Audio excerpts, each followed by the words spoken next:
Integrity is not rewarded. Performances. Say the right thing, smile at the right time, filter your truth, package your pain.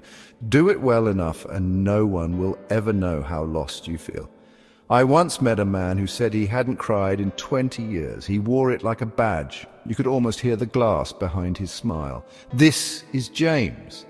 He's not lying to anyone, he's just learned how to survive. The well-spoken professional, the calm leader, the reliable son. He knows the script, he hits his marks, and every day a little more of him disappears, not all at once. He still jokes with friends, he still gets praise, he still knows how to look okay, but he avoids mirrors, not because he hates his reflection, but because it reminds him of someone he used to be. He tells himself it's just a phase, a rough stretch. It'll pass, but it doesn't. Because what's hurting him isn't the pressure, it's the performance. Carl Jung called this the persona, the mask we wear to face the world. It's not fake, it's functional, but it's not the whole truth. The more we identify with the role, the more we forget we're playing one. Jim Rohn once said, "Success is something you attract by the person you become." But what if the person you've become is just a curated version, one that's liked but not known? We don't get tired because we're weak. We get tired because we're divided. James is starting to feel it. He's making more mistakes, snapping more, forgetting what he said to whom. He tells himself it's stress. But the truth is simpler. It takes a monumental amount of energy to keep a false self alive. And the cracks are showing. Not enough for anyone else to notice yet, but enough for him to feel. He's quieter in meetings. He avoids eye contact during praise. He hesitates before speaking, not because he doesn't know what to say, but because he's not sure which version of himself is supposed to say it. And underneath it all is a question he can't shake. Who am I if I stop pretending? Sophia's been asking the same thing, always the helper. The soft voice in the group, the one who remembers birthdays and sacrifices weekends. She gets thanked often, but never asked how she's doing, because her mask, kindness, doesn't look like a mask at all, until one day it slips. A small no, a quiet boundary, and the world reacts like she's betrayed them, but what she's betrayed is the character they cast her in. Daniel's mask is spiritual, mindful, enlightened. He's the calm in every storm, until the storm is in him, until he wakes up numb, afraid of his own anger, terrified that being real might make him ordinary. And suddenly all his light feels like shadow. We don't wear masks because we're deceitful. We wear them because at some point someone taught us our full self was too much, too angry, too soft, too intense, too ambitious, too emotional, too complicated. So we edited, and now the world loves the draft we became. Not the whole story, but there's a cost. You can be surrounded and still feel alone. You can be celebrated and still feel unseen. You can follow every rule and still feel like you've lost yourself somewhere along the way. That feeling, the quiet ache, the subtle dissonance, the sense that something doesn't quite fit, that's not a glitch. That's the real you knocking. The moment before the transformation isn't a moment of courage, it's a moment of exhaustion. James doesn't wake up one day with a plan to change. He just stops being able to pretend. The mirror cracks, the applause fades, the silence gets too loud, and in that silence is a whisper. This is not who I am. That whisper is the beginning, not of reinvention, but of return, because the mask may have helped you survive, but it was never meant to be your face.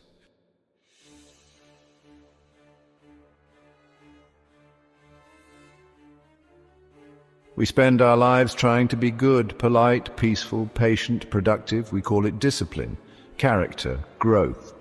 But what if being good has become a way of staying hidden? James always saw himself as composed, rational, in control. He wasn't the type to explode. He didn't let things get to him. He stayed above it until the day he didn't. It started small. An email that set him off more than it should have. Then a meeting where he found himself grinding his teeth.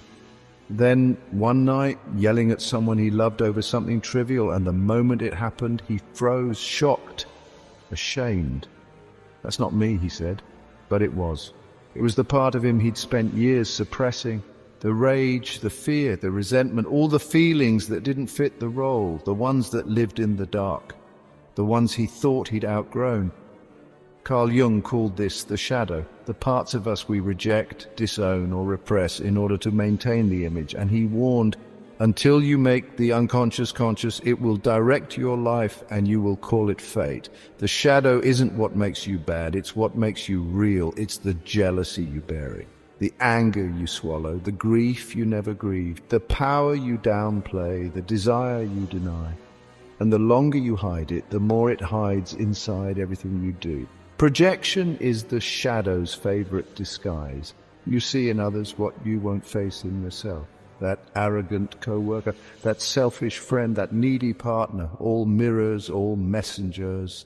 You hate their weakness because you fear your own. You resent their voice because you silenced yours. You avoid their emotion because it reminds you of the one thing you've been too afraid to feel. Daniel knows this too well. He built his identity around peace, serenity, light. But when conflict arose, he didn't just avoid it, and he disappeared. His calm wasn't presence. It was absence, a mask of spirituality covering a fear of his own humanity. And when his wife finally said, "I don't know who you are," it hit him. He didn't know either. The shadow doesn't show up to destroy you. It shows up to reintegrate you. It says, "I am the part of you you had to hide to belong, but now it's time to come home." This is why Sophia's quiet rage terrified her more than anyone else, because she had built a life on harmony, on accommodation. But that harmony was purchased with self-erasure, and now the buried parts of her, the parts that said no, that said I need, that said enough, were no longer asking for permission. They were demanding a seat at the table. And here's the paradox: the parts of ourselves we're most ashamed of often hold the exact power we need to become whole. Jung said, the gold is in the dark, not in denying it, not in fixing it, but in listening. You don't confront the shadow with condemnation. You confront it with curiosity. What are you afraid to admit about yourself? What part of you are you pretending doesn't exist? Where do you keep showing up as an echo instead of a voice? James asked himself those questions, not because he wanted to, but because the cost of not asking had become too high. He realized the anger he feared wasn't dangerous. It was sacred. It was the voice that said, "You matter." The fire that said, "You've betrayed yourself for too long." And when he stopped silencing it, something shifted. Not all at once, but enough to breathe. Enough to stop apologizing for needing space. Enough to stop performing compassion when he felt resentment. Enough to say what he meant, even if it made others uncomfortable. This is what integrity looks like. Not moral superiority, but internal alignment. Not acting better, but being real. Because you can only become whole when you stop pretending that the fragments don't exist. The shadow isn't your enemy. It's the part of you that stayed in the dark to protect you. Now it's time to bring it into the light.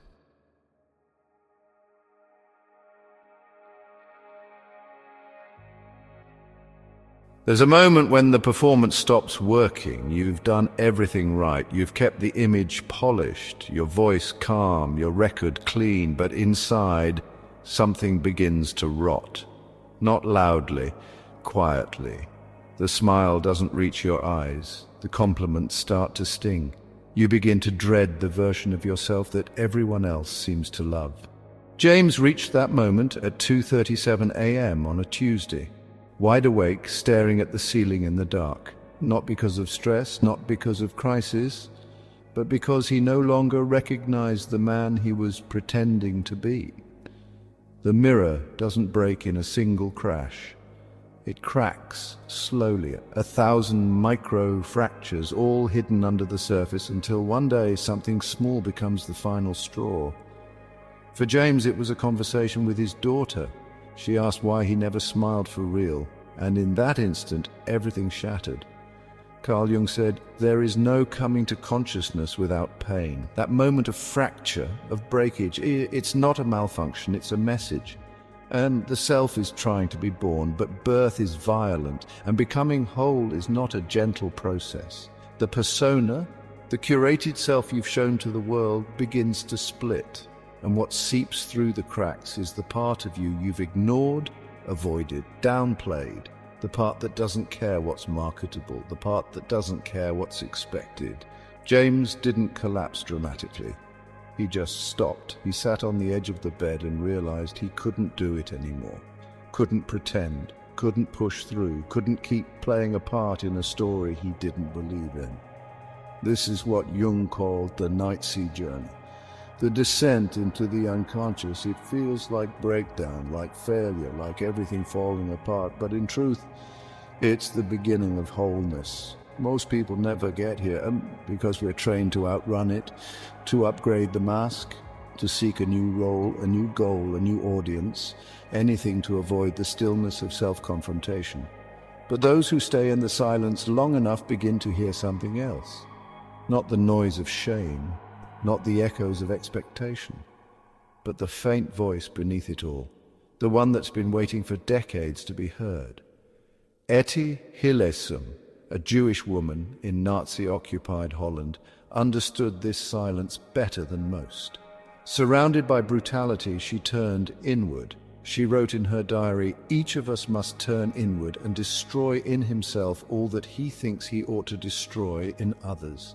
Even in a world crumbling around her, she found peace, not by avoiding the darkness, but by integrating it. That's the paradox. You don't find wholeness by fixing what's broken.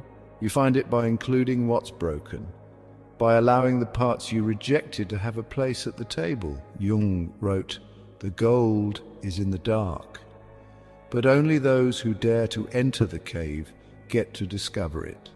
For James, the cave was simple. It was the moment he sat on his bathroom floor in a suit and tie, crying into his hands because he finally admitted, "I don't know who I am without the applause." There's no clarity in that moment, only honesty, only the realization that the life you've built is no longer sustainable. Not because it isn't successful, but because it isn't true. And from that moment forward, something changes, not quickly, not neatly, but the performance begins to fade, and what remains is a man cracked open and finally ready to become whole. Because the crack in the mirror isn't the end of the image. It's the beginning of the self.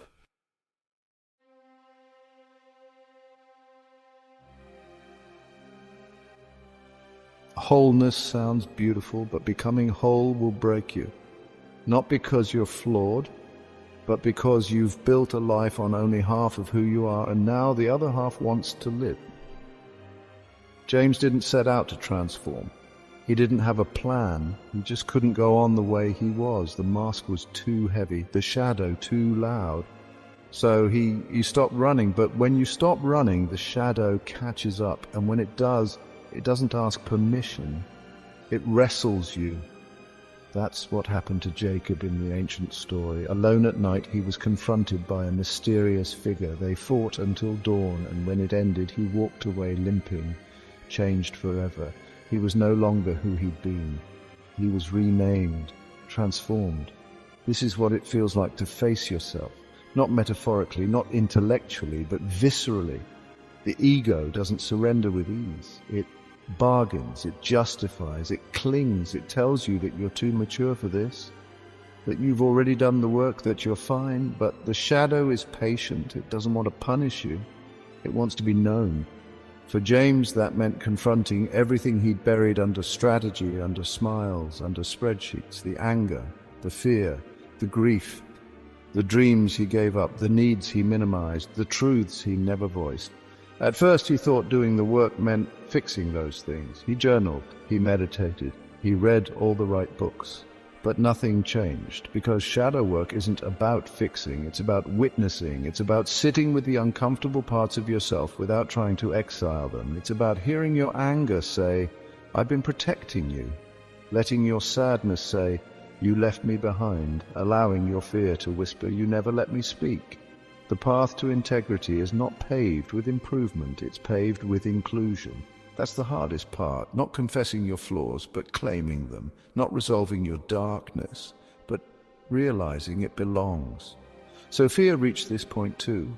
After a lifetime of self-sacrifice, she looked in the mirror and didn't recognize the woman staring back, not because of age, but because of erasure. So she stopped apologizing for her needs. She let her voice shake and still spoke.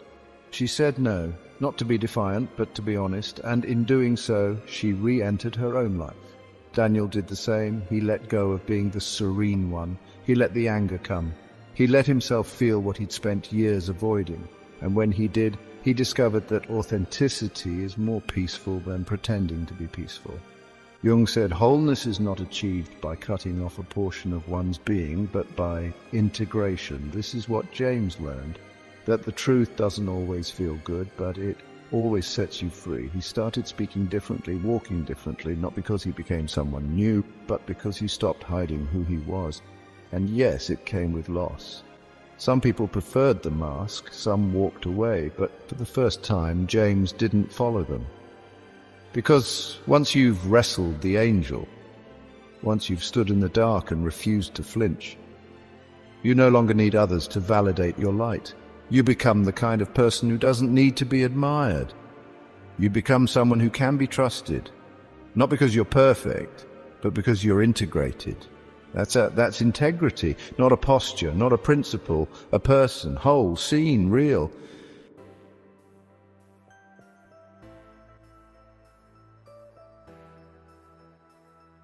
The world doesn't celebrate wholeness, it celebrates consistency. Be who they expect, stay in your lane, don't contradict your brand, don't outgrow the version of you they applauded. But wholeness is not consistency. Wholeness is contradiction held in love. It's imperfection allowed to breathe. It's the end of performance and the beginning of presence. James thought becoming whole would feel like arriving, a quiet peace, a sudden relief, a clear next step. But it didn't. It felt like being lost. Like standing in the middle of a life that no longer fit and realizing he didn't want to go back, but didn't know how to go forward. Wholeness doesn't come with clarity, it comes with capacity. The ability to stay present with your confusion, your pain, your unfiltered truth, and without rushing to fix it. This is what Jung meant when he said, wholeness is not achieved by cutting off a portion of one's being, but by integration, not perfection, not resolution, inclusion. For James, that meant standing in front of the mirror and no longer looking for an image that made him feel safe. It meant seeing his weariness without judgment, hearing his anger without shame, letting the silence speak and not filling it with noise. He wasn't trying to be good anymore, he was trying to be real. And slowly the pieces began to return, the part of him that used to laugh freely, the part that didn't apologize for taking up space, the part that felt things deeply, without worrying if it was productive. That's the quiet revolution of integrity. It's not a moment of inspiration, it's a lifetime of remembering. Sophia felt it too. After setting her first boundary, she waited for the guilt to drown her, but it didn't. Instead, she felt light, not because the world approved, but because she did. For the first time in years, she respected her own voice more than she feared someone else's disappointment. Daniel felt it on a walk. No music, no destination, just the sound of his breath and the stillness he used to fear. And in that stillness he realized peace wasn't something he had to perform, it was something he already had, buried under the image he'd been upholding. This is where the shift happens. It's not dramatic, there are no fireworks, no applause, just small moments that build over time. Moments when you choose truth over habit, alignment over approval, presence over performance. Jim Rohn once said, character is built by the small disciplines repeated every day. But character isn't just willpower, it's congruence. It's what happens when the person you are in private matches the person you claim to be in public. It's when your no means no, not because you rehearsed it, but because it came from a place that no longer needs justification. It's when your kindness isn't compliance. It's when your power isn't domination. It's when your vulnerability doesn't require an apology. You start showing up differently, quieter maybe, but more grounded, less reactive, more rooted. Not because you've figured everything out, but because you're no longer trying to hide. The Japanese art of kintsugi teaches us that broken pottery isn't glued back together to hide the cracks. The cracks are filled with gold, the wound becomes the art, the break becomes the beauty. This is the psychology of integrity, not being flawless, but being fused, not being smooth, but being whole. And once you taste it, even briefly, you'll never again settle for a life that rewards your performance but ignores your truth. Because no achievement is worth the cost of self-betrayal. No applause is worth being loved for a version of yourself that no longer exists. And no persona, no matter how admired, can ever give you what only your real self knows how to hold.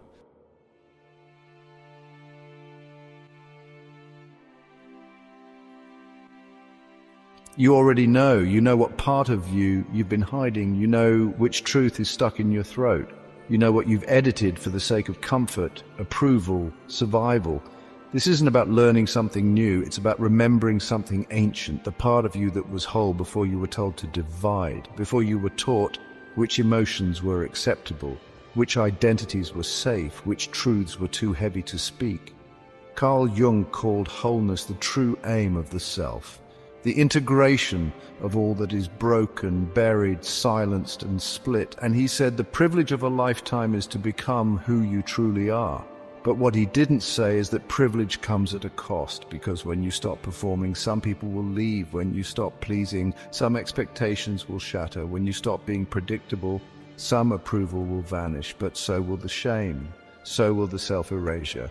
So will the anxiety of living a life that's not yours. You'll grieve, yes, but you'll also breathe. You'll find yourself saying things that surprise you, feeling things you thought were gone, wanting things you weren't allowed to want. And slowly you'll start living not from reaction, but from reality. James didn't become someone new. He just stopped being a stranger to himself. And in doing so, he became someone he could trust.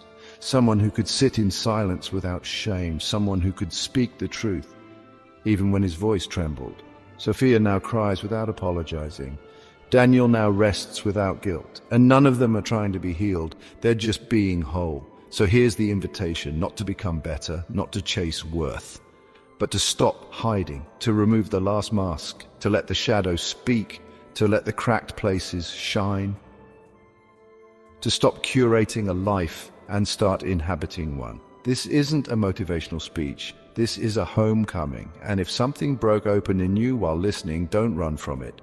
Don't patch it up. Don't rush to fix it. Let the fracture breathe. Let the silence echo. And ask yourself, what truth have I been waiting to say out loud? Write it, speak it, whisper it into the dark, because that is how the self returns, not all at once, but in fragments filled with gold.